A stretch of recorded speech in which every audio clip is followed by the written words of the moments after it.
भूमाफियाओं ने प्राचीन नदी को बना डाला नाला, प्रधान की सूचना पर पहुंची पुलिस। भूमाफियाओं में भगदड़। उत्तर प्रदेश सरकार माफियाओं के खिलाफ लगातार कार्रवाई कर रही है। सबसे ज्यादा सरकार के रडार पर नदियों, डूब क्षेत्र में अवैध तरीके से प्लॉटिंग कर नदी नालों पर अवैध कब्जा करने वाले भूमाफिया हैं।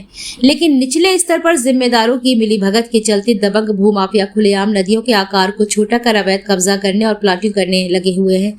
ऐसा ही एक मामला रक्सा थाना क्षेत्र के हाईटेक सिटी के पास निकली पुलन की प्राचीन नदी का आकार छोटा कर प्लॉटिंग कर रहे हैं, जिसकी शिकायत पर ग्राम प्रधान मौके पर पहुंचे और उन्होंने पुलिस को सूचना दी। सूचना पर पहुंची पुलिस को देख भूमाफिया कब्जाधारी भागते नजर आए। जानकारी के मुताबिक रक्सा ग्राम प्रधान राजेंद्र राजपूत ने बताया कि रक्सा क्षेत्र में पानी का काफी पुराना संकट है। लोग यहां आज भी पानी खरीद कर पीने और जीवन यापन करने को मजबूर हैं। यहां स्थित हाईटेक सिटी से निकली प्राचीन पुलन की नदी है, जिससे हजारों घरों में पानी की पूर्ति होती है। लेकिन अभी कुछ समय से दबंग भूमाफियाओं की नजर उस नदी पर पड़ गई है। भूमाफियाओं ने यहां अवैध प्लॉटिंग करते हुए नदी को छोटा कर उसके नाले में तब्दील कर दिया है। जेसीबी मशीन से मिट्टी खोदकर नदी को छोटा कर वहां प्लॉटिंग कर रहे हैं, जिसकी सूचना उन्होंने डायल 112 पर दी। सूचना पर पहुंची पुलिस ने जांच पड़ताल कर कार्रवाई शुरू कर दी है। इधर पुलिस को देख कब्जाधारी भूमाफिया भागते नजर आए।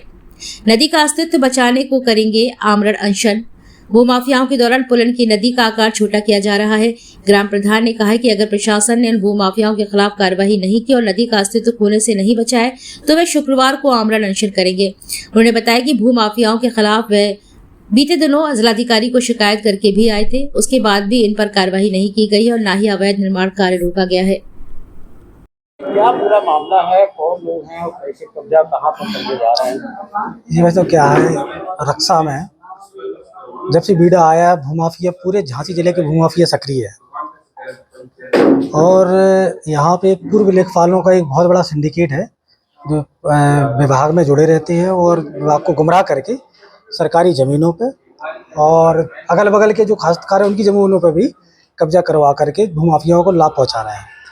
इसी प्रकरण में यहाँ पे एक हमारी सरकारी नदी है ग्राम पंचायत की, पुलन नदी। और ये पुलन नदी हमारी ग्राम पंचायत की एक महत्वाकांक्षी योजना में है। ये विलुप्त होने की कगार पे है, तो हम लोगों ने, गांव वालों ने मिलकर के उसको बचाने का एक तैयारी कर रहे हैं हम लोग, मतलब पूरी तरीके से। तो ये जो वर्तमान में एक संतोष राजपूत जी है, डॉक्टर कमल कुशवाहा है, एक कोई राजेंद्र राय है, बीजेपी नेता बताते हैं अपने आप को, पार्टी को बदनाम करते हैं ये लोग। ये जो जिनने आधे से ज़्यादा नदी बंद कर दी है। अभी हमने जाकर के वहाँ देखा जाकर के, तो वहाँ जो उससे लगा हुआ सिंचाई विभाग का नंबर है और पुलन नदी का नंबर है और एक प्राइवेट काश्तकार का भी नंबर है, तो उसको भी इनने दबा लिया है। हमने जाकर के फिर हमने मना किया तो उल्टे सीधे बदतमीजी भी करने लगे। हमने फिर 112 नंबर डायल करी। 112 नंबर डायल करने के बाद पुलिस आई, फिर वो लोग वहाँ से भाग गए। मेरा आप सबसे यही अनुरोध है कि नदी नाले जैसी चीज़ें, वैसे नदी के बगल में तो वैसे भी निर्माण नहीं होता है। और ये लोग जो प्लॉटिंग कर रहा है इसमें जेडीए की बहुत बड़ी मिलीभगत है।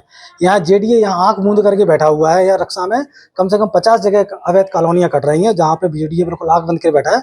उनकी 60-गांठ से यहाँ बराबर ये लोग फल फूल रहे हैं। आज जहाँ पे ये नदी है जिसमें कब्जा करने लगभग कितनी जमीन होगी है? भाई साहब वो कम से कम नहीं तो 50 डिसमिल जमीन होगी जितनी कब्जा कर ली है।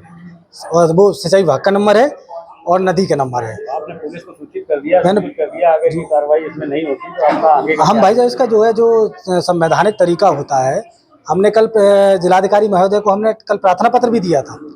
हमने इस संबंध में हमने उनको प्रार्थना पत्र भी दिया था। और उसके बाद जो है आज ये लोग रात में काम करते हैं।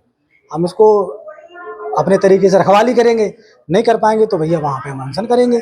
नदी तो बचा के रहेंगे, चाहे हर कीमत बचा के रहेंगे।